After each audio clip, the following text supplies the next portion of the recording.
You know how I feel about the AP poll. It's a bunch of soccer writers who don't watch college football. So I put this up here and I say to myself, do you guys watch college football? Like, to have Epstein U at number 2, when you have the Paterno pedos at number 2, it tells me that you don't watch college football.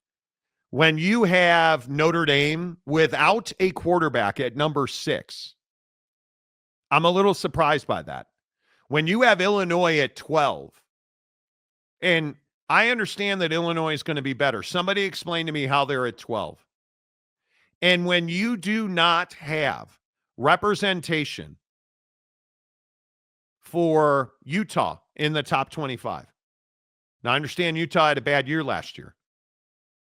But you're telling me that right out of the gate, you believe that Arizona State is only the 11th best team in the country?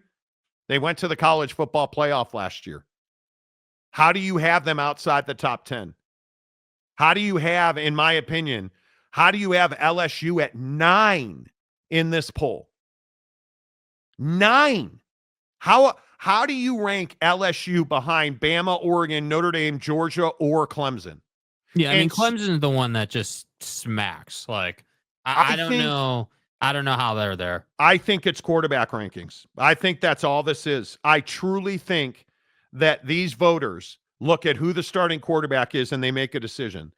And then at Notre Dame, I have no idea. I think it's just because God and his son, Jesus, are Notre Dame fans. That's all. That's the only thing that can explain how Notre Dame is 6th. Yeah, I mean, I look at this and I say, okay, I don't know how Penn State's second after the run they had in the CFP. I don't know how you look at them and you have them ahead of Notre Dame in any way, shape, or form. And you know, the hard part is I certainly don't know how you have them ahead of Ohio State. I don't know how in the world, like I was saying, Clemson is a top 5 team. I think they're a top 10 team, not a top 5 team. And I would agree. LSU being 9 and Clemson being 4 tells me everything I need to know about the absolute joke that this poll is. Like, I don't know how you look at this and you say, oh yeah, this is credible. This is really, these guys watch football all the time. They have any idea what's going on in the offseason. Yeah, I just don't know. I mean, obviously I think Texas is the best team in the country. I've fought that fight. But if this were me, I would have Texas number 1, Ohio State number 2, LSU number 3. I think I would probably have Georgia number 4. I think I would have Miami number 5. I think I'd have Oregon number 6, Penn State 7. I think I would have ASU 8. I think I would probably have Georgia 9 and Miami 10. I just don't know how else. I don't understand this hype around Penn State. And if you read the previews of Penn State, oh, Drew Aller's back, everybody's back. The problem is the guy that facilitates sexual assault is still the head coach. That part hasn't changed. And if we know anything about college football teams take after the characteristics of their head coach. And guys like Epstein U's head coach makes the same mistake all the time. Brian Kelly makes the same mistake all the time. Lane Kiffin, same mistake all the time, right? Lincoln Riley at SC doesn't have a defense. Same mistake every year. Nothing seems to change. And when you have a guy like Drew Aller who cannot complete a pass against Notre Dame, there's nothing that says he's going to get exponentially better because there's nobody driving him.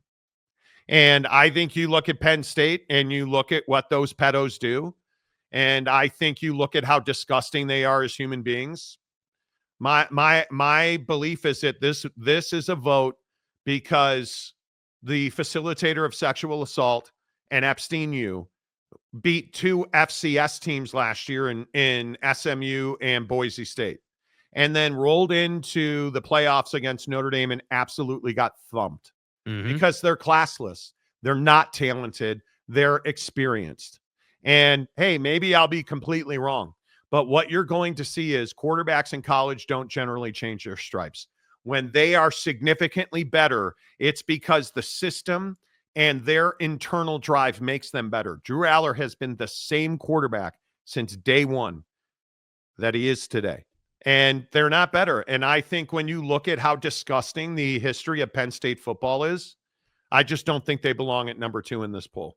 Yeah, and double down on that. I mean, I think that, writers don't even consider the history. I think they just say, oh well, all these guys are back, and here are the headlines, and so we're just going to put them 2 in the country, and not think twice about it. Like, that's the part that bothers me, and I just think that I get it. Like, I'm sure we have 1,000,001 comments saying, oh well, this is just a talking point. That's what the preseason poll is about. And while I agree with that on some level, it still matters. I mean, it still matters to me. Like, if I ask any one of you, hey, well, who do you think is the best team in the country? And on this show, we're both in agreement that it's Texas. But if you come out and you have some wild ass take that Texas Tech is the best team in the country somehow, or just some off the wall, uneducated take of whatever team, well, that tells me the credibility that tells me your lack of credibility on the topic. And so I look at the AP Top 25 preseason poll.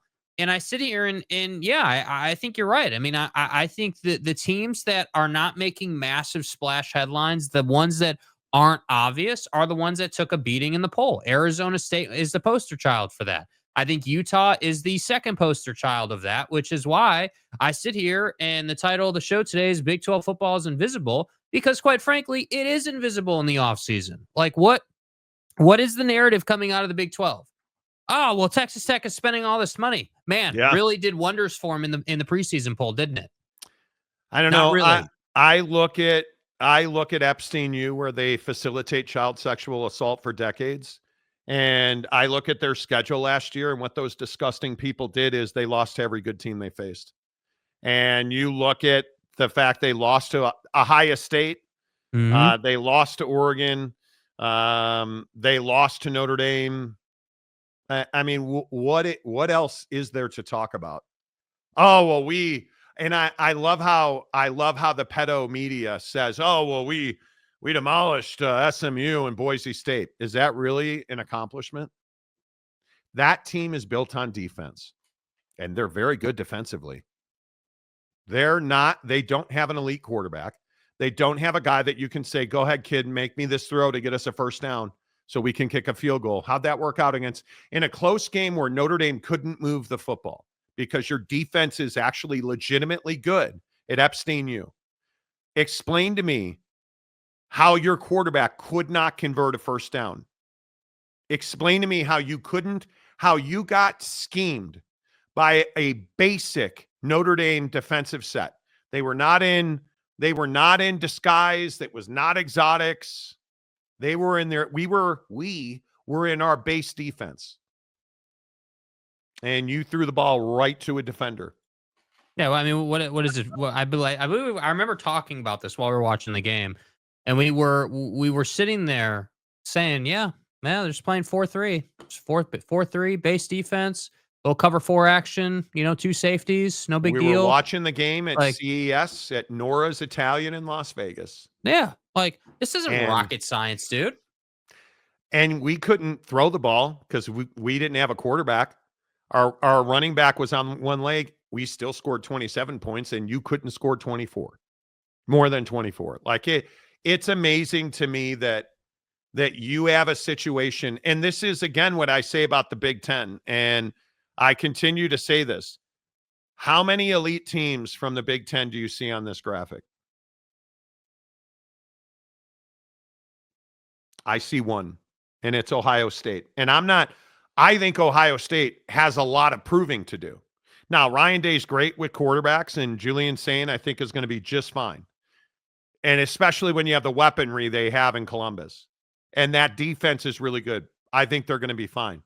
But you look at the rest of the Big Ten, I think Oregon has a tremendous amount of proving to do. I think tremendous. Illinois is lofty at 12. Absolutely lofty. The scumbag lying cheats in Ann Arbor don't belong in any football pool. And frankly, I look at Indiana, and I just don't think – I think Indiana's got India's got an incredible amount of proving to do. And I again tell you, I look at the pedophiles in Happy Ending Valley at Epstein U, cupcake schedule, one of the easiest schedules in the country. Again. Nevada, Florida International, Villanova. Hey, boys, way to really schedule up. Yeah, bitch and moan about, the SEC not playing, 9 conference games, and now you come and play Villanova football. Boy, man, if I could just explain how right on brand that is for the facilitator of sexual assault as your head coach. I mean, it's amazing. Then you host Oregon September 27th at UCLA Northwestern, at Iowa.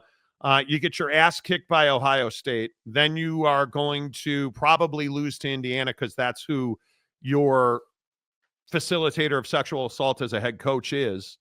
At Michigan State, how apropos for you two programs to meet. Nebraska and at Rutgers. You have a cupcake schedule. That should be a 1-loss schedule. But my guess is it'll be a 2-loss, 3-loss. But isn't that the problem right there though? We look at their schedule every year and we say, okay, how many games are you going to lose outside of the Ohio State game? Ohio State. Like I don't understand, dude. Like how is it this difficult, dude? How is it this difficult to 1 year, just 1 year out of 5, beat Ohio State? Like, is it that difficult to do? Like, that's what I don't understand about why, like, them being number 2 in the country. How are you putting them ahead of Ohio State? How? Like, who would do that? Who like, that's what I don't get. That's amazing to me. Like, I don't understand how you get there if you're just following the headlines. What makes you think that Drew Aller is somehow going to come out here and light up the Buckeyes defense? Because there's nothing I've seen. With that schedule, they should go undefeated because they're the best team anybody's ever seen at Epstein U. Right? Like it is. I don't buy that you're going to beat Oregon at home, dude. Like I don't buy that either because I think Oregon's out for their reputation. Oregon's out to beat ass this year because they got embarrassed by Ohio State. I would agree with that. And I think when you look at, like, I can make the case for Clemson, even though I think Clemson is lofty. Number 4, though, where they are, 4 seems high. Top 10 for sure. I understand it with Cade Klubnik. I understand it with, like, you look at Antonio Williams, Wesco. You look at, TJ Parker, like you have reason. Soft ass ACC schedule. You have reason to hang on to Clemson.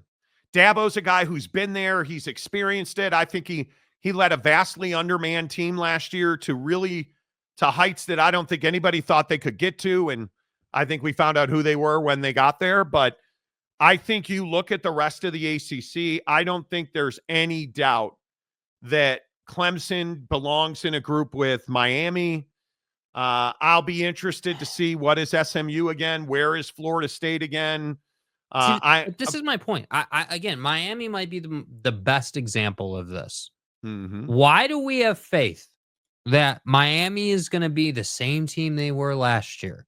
I understand Buddy transferred in and everyone's all over Mr. Carson Beck and my God, he's amazing. We're going to find out how good Carson Beck is not playing with that Georgia defense. We're going to find out. But I'm not going to sit here and say that there's somehow what are they? What are they, like 12th or whatever they are, 10th? Yep. Like I'm not going to make them a top 10 team. You're going to have to show me that you can beat like you're going to have to show me that you can beat a college football playoff caliber team before I'm going to be like, yeah, man, Carson Beck, he of all his greatness is going to be able to carry Miami. I agree. Carson Beck's an issue. He can't lose to fucking Syracuse. Right? Like, the problem is Mario Cristobal. I don't think anybody here that knows college football, and I don't even know if our guy Rock and Rant is here today, but I'm sure he would back me up on this. He's our resident Miami expert. Mario Cristobal knows how to collect talent. He knows how to build a program. And he knows how to lose that one game every year that's going to put you in a really bad spot when the postseason shows up. And until Mario Cristobal can get that hex off of him, because I don't think there's any doubt. There's no doubt, and I know it's revisionist history, Where Oregon was when Mario Cristobal showed up was not in a good place. He turned that around.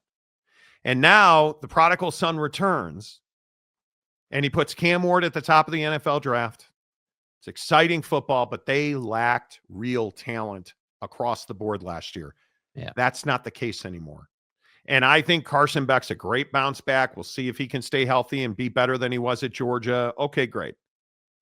They can't lose the one game. And looking at their schedule, and this is what scares me about, frankly, this is what scares me about Mario in Miami, is this schedule feels like a top 3 schedule.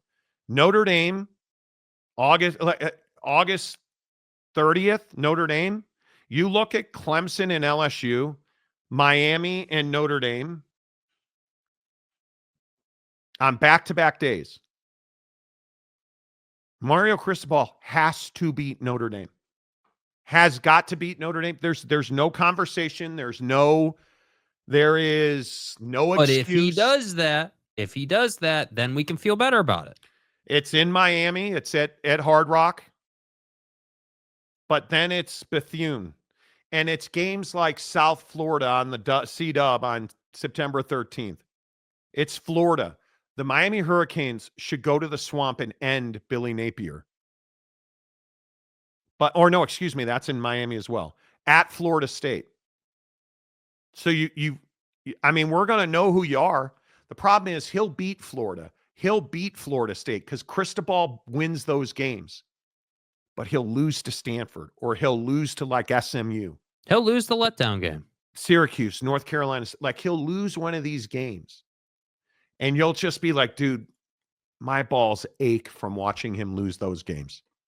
And you just cannot do it when you lose to, what year did they lose to like a really bad Stanford team? Or you look at, again, Syracuse last year put up 42 points. Yeah. Right? You cannot do that. And I just look at the talent level on offense. If we just look at their offense, yes, Carson Beck is everything that has to happen. I totally get that. But you look at the way that they replace Damian Martinez, really important figure on that football team, who's gone. Right? So now I say CJ Daniels, right? CJ Daniels has to be massive. Keelan Marion from BYU has to be a real player. Tony Johnson from Cincinnati has to be a real player, right? I'm just telling you, it cannot continue to be this story where Mario loses that one game a year where you're like, how did Syracuse score 42 points? Yeah, and that game to me is October 17th against Louisville. You're coming out of a stretch. I think it's that game. Yeah. You obviously Notre Dame, Bethune-Cookman, USF, then Florida and Florida State, then Louisville. That is why I think you highlight or double circle the Louisville game as one where you're like, all right, that might be the game where if you haven't lost yet, you might lose that one. Yeah. I mean, it is going to be really important that somebody is able to block the way that Damian Martinez blocked, be as dynamic as he is. The replacements, to replace Muigoa on the offensive line, I think is huge. I look at some of the, Inez Cooper, huge inside, should be all world. Their offensive line is fine. They've got weapons now. You've got a quarterback to replace who can throw the football. Not going to do what Cam did. Nobody is. But he can actually be more protective of the football than Cam was, which is all you're really probably going to ask him to do. I don't know. It'll be interesting. There's Rock and Rant. If Miami loses, it'll be to Louisville. Yeah. Right? And that's what I'm saying. I'm just not quite a buyer yet. But it's that 42-point Syracuse game that just pisses you off. But that's what the Louisville game was last year. And they were able to pull that game out with Cam Ward. They were able to overcome and win that ball game last year Because that's my problem. I mean, if you want to get down to brass tacks, the issue I have with Miami is you won a lot of ball games last year by one possession. Yeah. Where Cam balled his ass off, carried you. It was the Cam and Restrepo show, and like you just overcame. And I don't know. Yeah. I need to see it this year. Yeah, we'll see. I think it's going to be very interesting to see how it plays out. I really do, and it's going to be interesting. There's a lot of these teams. Like I think with the lack of quality quarterback play at some of these marquee universities, like there's no doubt Arch Manning. I don't think any of us are worried about Arch Manning. I think again, Epstein, solid, not great quarterback. Julian Sand has every tool possible and one of the best quarterback coaches in the country in Ryan Day. Klubnik, huge. Gunnar Stockton, question mark. He's got a massive forehead, let's be honest. Notre Dame doesn't have a quarterback. And then you go to a place like Oregon. Oregon's got questions at quarterback. Alabama, Ty's got to be really amazing for them. LSU, 9th in the country, really good. Well, and Nussmeier avoided injury, it looks like. But again, great quarterback. Miami, let's see how healthy he is. Like, how on earth do so many teams in the top 10 have quarterback issues? And then you have one of the best quarterbacks in the country, allegedly, at Arizona State, and they're 11th. Mm-hmm. You figure it out, right? Like, it galls me that my gut, you're doing one of two things. You're following the coaches poll, or you're just looking at Las Vegas odds. Because I thought Jim Rome made a really good point today. Hey, man, did you guys just fill out your ballot based on what the boys in Vegas said to do? And if you know anything about the boys in Vegas, as Romy said today, that has never turned out to be a good decision. No. Because they're always wrong. They're simply trying to get you to put money down. The difference is they're not trying to be right. That's the difference. They're trying to get money. you to spend money. Yeah, they're not trying to be right. They're not trying to be accurate or, educated or credible. Oh. They're trying to get you to spend money. Yeah. Yeah. Rock and rant. And this is my point. Way better. Way better. Bro, Right? I don't even disagree with that. My biggest fear for your squad is that Carson Beck's going to get hurt in the first month of the season with all those teams you're playing, Florida and Florida State, Notre Dame. You're playing a bunch of grinder games early in the year. The interior of that offensive line is pretty good. And by all accounts, his elbow seems to be, his arm, whatever. I'm just saying I'm concerned. I'm not saying that they suck. I'm not saying any of that. All I'm saying is that I just think that they got to prove it. Yeah, they got to prove it. They got to prove it, but also like when you look at the way the schedule plays out, it's hard as a football team, and this is why you see Penn State do this and all the Big Ten teams. They got soft ass schedule after soft ass schedule in the first quarter of the year because they want to work into it. But I can respect teams like Miami this year who have tough teams right out of the gate and are really proving themselves. This was the Bama discussion from last year. Hey, you lost a game early, but then you were able to bounce back. So if you're able to get through that portion of your schedule, dude, you are going to be in amazing shape. College football playoff, no question about it. But I'm just telling you, the worst case would be you go 500 through the first stretch of your schedule. Carson Beck misses 3 or 4 games with whatever injury he picks up, and you're grinding it out on the bubble to CFP once again. Yep. I totally agree. Ohio State beats Texas week 1. Well, I can't. I'm trying not to hype Julian Sand too much, but as somebody who knows some people in this game, I cannot tell you how many good things I've heard. And their offense is just so talented and so diverse. And I think the schematics on that offense give them the ability to take talent and be multidimensional.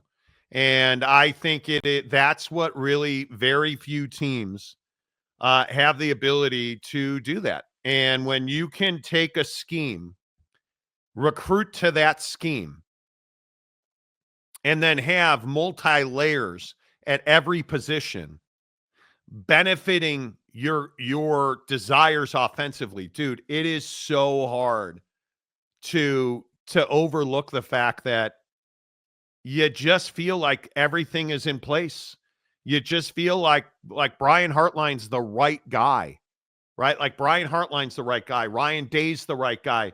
You look at like And Matt it's so nice to be able to say that really yeah, quick. and Ryan Day's the hiring right guy. Ryan Day's the right guy. Because he won. Yeah. Right? He won. And you look at hiring Matt Patricia, whatever the Jim Knowles situation was, I think it's very difficult to say that that was a good loss or you needed to make that change. But to replace him with Matt Patricia, I think it's a question. I think Matt's a prove it guy in his first year. I know he's a legend. I don't disagree at with the that. NFL level. His experience is not in question, no doubt about it. But I do think that the college game and the way the college game is played is totally different, in my opinion, especially on the defensive side. And I don't even disagree. Ohio State is really set up. They should have a great year. But I think it is why, all that about, hey, like when you're able to recruit to the scheme, you've got layers to the scheme. I think that's why the Ohio State Texas matchup is a great week 1 matchup, because it's not just the nameplate factor. Obviously, all of that, the ESPN shtick, like I'm here for it all. But when you get into X's and O's, and we will get into the X's and O's at some point before that game is played, the idea that Texas could theoretically be just fine in man, right? You could play man, you'd be just fine, totally cool. But that they can get exotic through zone and hiding blitzes, to me, is why those two should be 1 and 2 in the AP poll heading into that game. But what is, for instance, Ohio State and Texas? What do they both do? They make stars out of freshmen and sophomores. And you guys may say, well, that doesn't matter. Everybody does that. They don't. The reason it matters is when you have guys who are in your system for 3 full seasons as productive players. Do you know how devastating that is to your opponent? Because not only do you have that number 1, but then you've got a 2 and a 3 pushing that number 1 at every position. That's Texas up front. You look at Ohio State. You like Caleb Downs. He was a star the second that cat stepped on the field at Alabama, goes to Ohio State, and what happens? He wins a national championship. Does that make him Ohio State? Why do you cut that? Why do you want to hurt the show? Why do you want to hurt the show? Sometimes I don't know why. You are hurting the show, Jacob. Well aware. I'm well aware. Ohio State. Jesus. Ohio State? No, that's Notre Dame. When you say Jesus, it's Notre Dame, our mother. Or it's Clemson. No, that's God. Oh, God is a fan of Clemson. Sorry, Jesus is a fan of Notre Dame. Anyway, my point is you look at guys like Caleb Downs and you start going through. That's why Brian Hartline being the offensive coordinator at Ohio State, he's also the wide receiver coach who played there. He understands the system they want to run, and he's plugged in to that pipeline. So it feels like Sark and Ryan Day are running face first into each other to start the season, and I'm here for it, man. Like, and you then start hearing about the work that Billy Fessler's done all summer, the quarterbacks coach at Ohio State. And I know this seems like minutia. It's not. Will Howard, if you go back and listen to Will Howard talk about Billy Fessler and why he went to Ohio State and why he was successful there and the impact that Billy had on him, not only after the Oregon loss, but after the Michigan collapse, into the playoffs, and then into NFL draft preparation. Julian Sayin has been following that for a year now. So you have a guy that's in the pipeline who's been working with Billy, who Billy's been on top of all off season. He's ready. That's the thing. Like, you don't have to push Arch Manning. You don't have to push Julian Sayin, right? You don't have anything to worry about but being the very best at your position. That's what the LSU's like this year. I think the most talented teams, Texas, Ohio State, LSU, they have so much talent. That's what you just can't grip that. I don't know. I'm probably making too much out of it, but I just think you look at the talent. It is unbelievable how much talent these teams have. And man, I'm telling you right now that do you guys have any understanding of how good Texas's defense is? I look at what Pete Kwiatkowski, the defensive coordinator there, has done, and I am legitimately, when I look at this, I cannot believe how deep their defensive line is. If you just look at, obviously everybody wants to talk about Colin Simmons, and why not? Like, again, talking about guys that are young and are going to be there. Bro, this guy is going into year 2, and he's arguably the best defensive player. Him or Caleb Downs, they're getting a lot of run for the best defensive player. But then you start looking at Anthony Hill, LaFalu, like you look at Trey Moore, you look at T'Anthony Smith. Like, T'Anthony, do you guys understand? When you look at the linebackers at Texas, do you understand that the linebackers at Texas, a lot of them used to be safeties and wide receivers, that they bulked up and turned into linebackers? That's why their linebackers are so unbelievably good. And he's year 2. All these cats that were freshmen last year that are now starters and were in the system. He played big reps last year, and now he's gonna push to be a heavy rep rotation guy. And just remember, T'Anthony Smith behind Anthony Hill Jr. You remember the middle linebackers at Texas, because they are coming for that ass. And that doesn't even talk about the safeties at Texas. That doesn't even get into Malik Muhammad. That doesn't even get into like Jelani McDonald, who I don't even think a lot of people understand the road that Jelani McDonald, who is, again, from Waco, and he went to Austin. He didn't go to Baylor. He went to Austin, right? This kid is in his 3rd year, redshirt sophomore. And you start asking yourself, well, did he play at all? Well, he had 6 tackles against Arizona State in the playoffs. I'm going to say he played. Like, it's experience and depth year after year after year that makes them elite. That's why Texas is so good, and they're so well coached. They don't have a first-year defensive coordinator who's trying to figure out who he's got and what to do with him. They've got guys who have been in that system. I'm stoked for it. And I think when you look at the linebackers at Texas and that defense, I think it's the best defense in the country. And we can argue about that because there's some pretty good defenses this year. I look at Texas and Ohio State in 2.5 weeks, and it's everything, bro. I cannot wait. I cannot wait for Clemson, LSU. I cannot wait for Miami, Notre Dame. It is going to be unbelievable. Oh, I wouldn't worry. The natural, you don't understand how the QB job at OSU works, do you? Saying is the starter. It's always been him. Who said it wasn't? Saying wouldn't have passed Lincoln as a freshman on the depth chart if he stood. I have no idea what you're talking about. Yeah, what are you talking about? I think bro? Julian Saying has been ready to go from the jump. He's been the guy. As I don't think, and anybody telling you that he wasn't the guy is crazy. I would not worry about this right here at all. I think Arch Manning was born for this, and the limited reps we saw him get last year tell you that he's ready. They tell you that he's ready. And I think it is. Do you know how many big performances we're going to get in the month of September? I'm here for it. Give me as many as possible. Really? Who am I? What am I saying? Do you know how many big performances have to happen? National championship opportunities could be lost in August. With how many of these August 30th, 31 weekend games we have? Yes. Dude. All the smoke. I'm here for it. The awkward guy, I'm going to be at the game. It's going to be crazy. Dude, do it. Absolutely do it.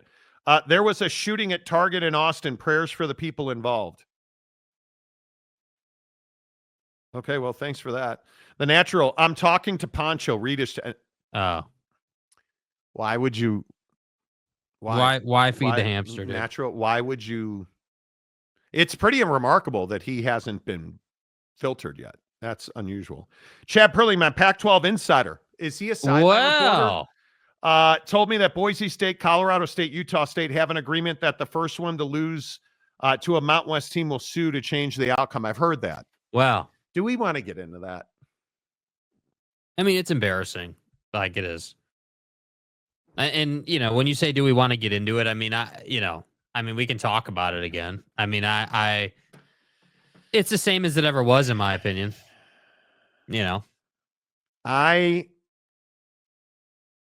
I've tried so hard to just let this whole thing play itself out.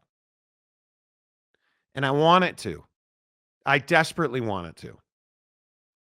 But the Pac-12 just will not stop suing people.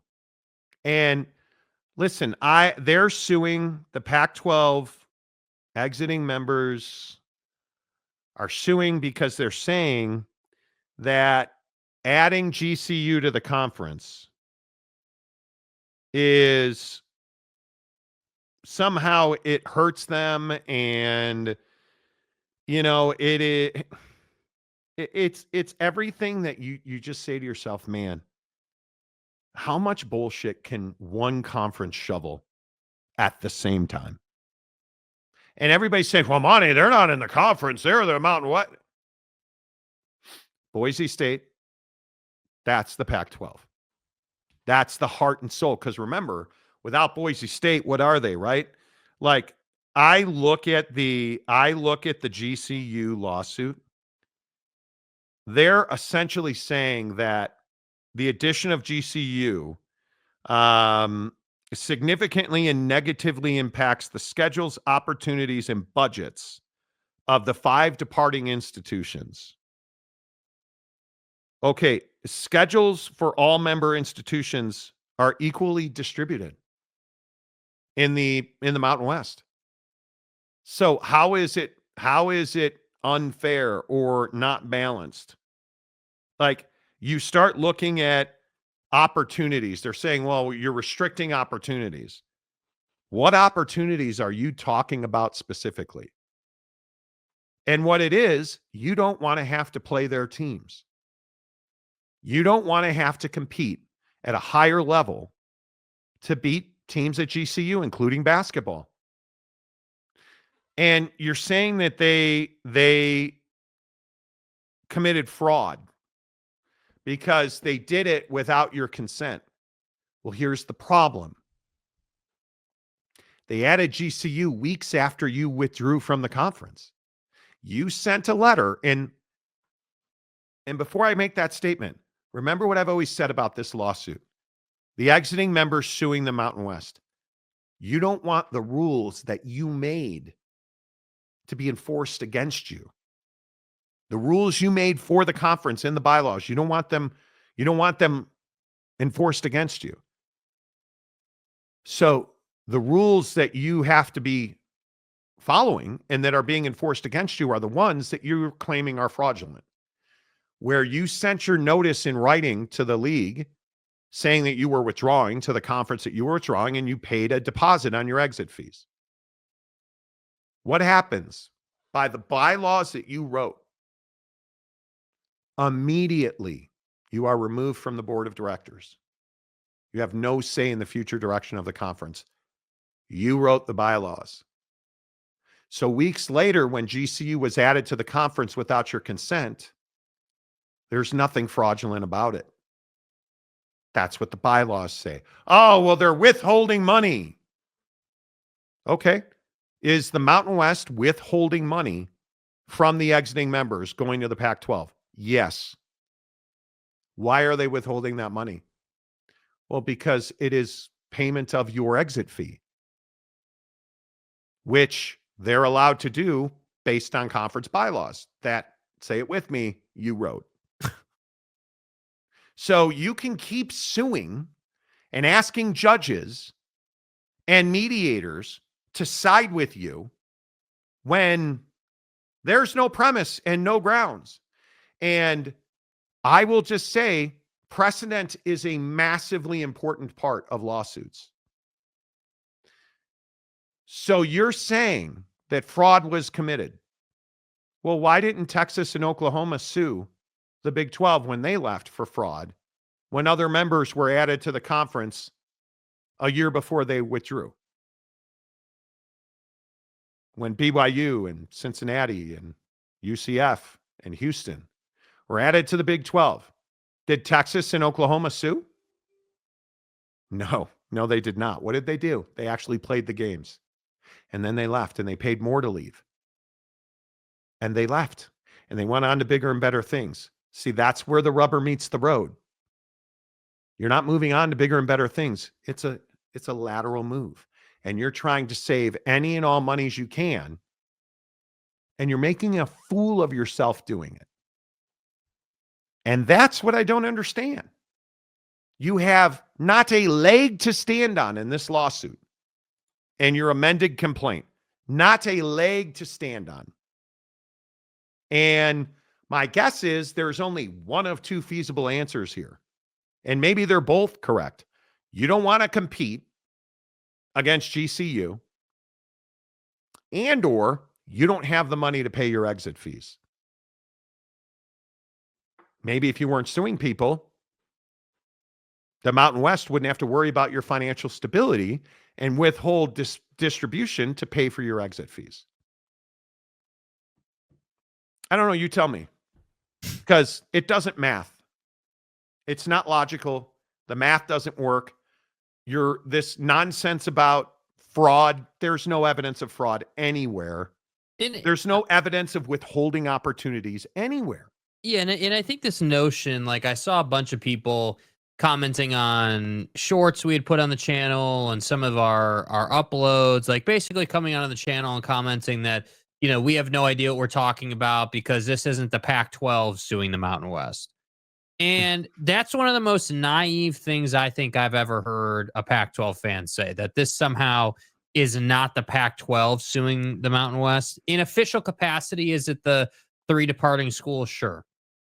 In unofficial capacity, in everyday water cooler talk, is it the Pac-12 suing the Mountain West through those three schools? Absolutely.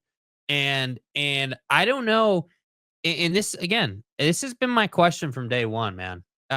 What is the strategy to sue your way to financial reliability? Is that what is that the game plan? Hey, we're going to sue until we start winning some of these cases, and that's how we'll get paid. That's all I can think? Because this lawsuit, to your point, is very much like there's nothing here that supports your argument. Like you're arguing against the very bylaws you wrote in the bigger picture. Like, I don't know what their strategy here is. That's why I'm saying, like, they're trying to create more lawsuits, I guess, with the thought that they're going to leverage the Mountain West into doing things that they want them to do. But I can tell you with a surety that the Mountain West is not about to sit here and cave to any of this. I can tell you that right now. I just don't understand it. The Pac-12 has so much opportunity right now. And J.D. Wicker has finally shut his face. And you're not saying ridiculous things all over the place in the media. And you can't get these new members to stop suing people. And you can't stop suing people. And you can't, am I the only one who finds it so incredibly crazy that the Pac-12 and all of its affiliates just sue people at a level and again I've never seen? And again, they set a historical amount for a college athletic conference in legal fees last year. And it just, I'm amazed by it, but it is what it is. I mean, well, I just think that the thing good is, luck. Well, one, good luck. Totally agree. But two, like, where does this go? Like, that's my biggest thing here is, like, where does where does the buck stop? Where does the conversation find a natural end? Because if you keep suing people, like, we're just going to keep resetting that timeline and that clock to you being moved on from this. I mean, I guess split, if we're calling it that, or whatever. They're hoping that their legal fees are abated. They're hoping that they get relief from having to pay the legal fees or the exit fees, and that's all. There's just no precedent on your side. Like, I don't know what the argument is. What's the argument? How do you? I don't know. Someone's got to explain that. How do you go to court and argue that these legal fees aren't based in law and contract law? And how? I don't understand. So then I naturally graduate to, okay, well, it's not about going to court then, right? Because if we know that, obviously they know that. I mean, they're not stupid. They probably have a rosier picture of their chances in court than we do, obviously. But, like, you know, it's not a secret that they don't have precedent on their side or anything legal. So I don't know, man. I don't know. Okay. And why do I even subject myself to this?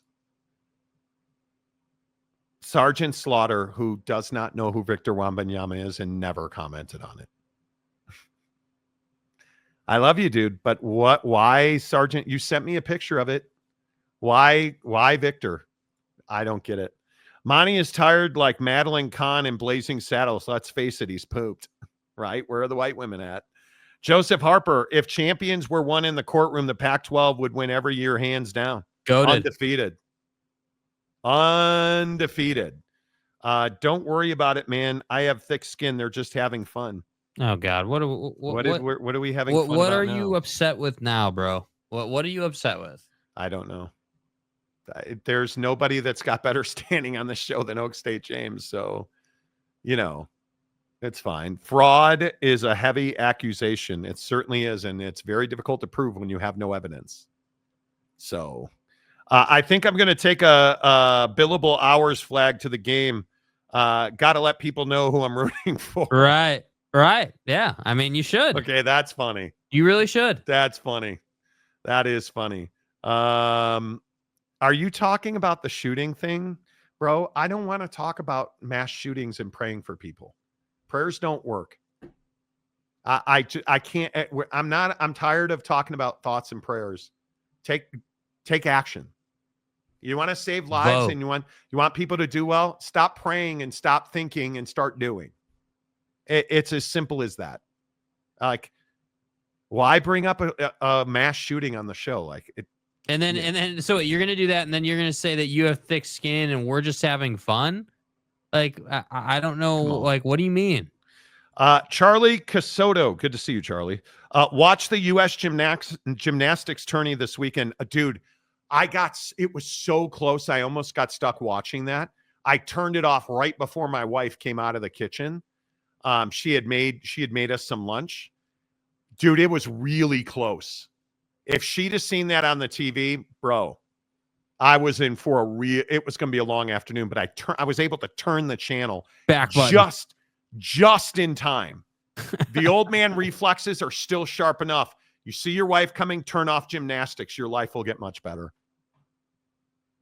It's because men don't like, we don't like gym, even though we do. And the leotards, the traveling poke. I'm a terrible person. The traveling poke, too much money being poured into a G6 conference. Like, for what? And to what end? So you think there's going to be no announcement altogether one way or the other? They got to say something. Are you talking about Michigan's punishment? God, why are we talking about Michigan's punishment? Dude, we have so many other things to talk about, yet here we are. I'll never understand it. And if it's Eric, I'm surprised he didn't bring up something Obama or Biden did first. But second, dude, me and my asshole brother had a huge. It wasn't a fight, but me and my asshole brother had a huge conversation. Monty, it was the Russia case that got Michigan in trouble, Monty. I told you. Listen, Joe Biden was president when all that cheating happened. Yeah, Sleepy Joe, and his crap hole son who does cocaine got us in trouble. Goddamn well Kamala runs the NCAA. Yeah. Kamala. and Hussein Obama. That was the conversation last night. Bailey Dietrich, go ahead, Eric. We'll see who gets the last laugh. Dude, the thing and I'm not going to get into it other than to say the NCAA is slower than turtle piss. Like, it just does not move.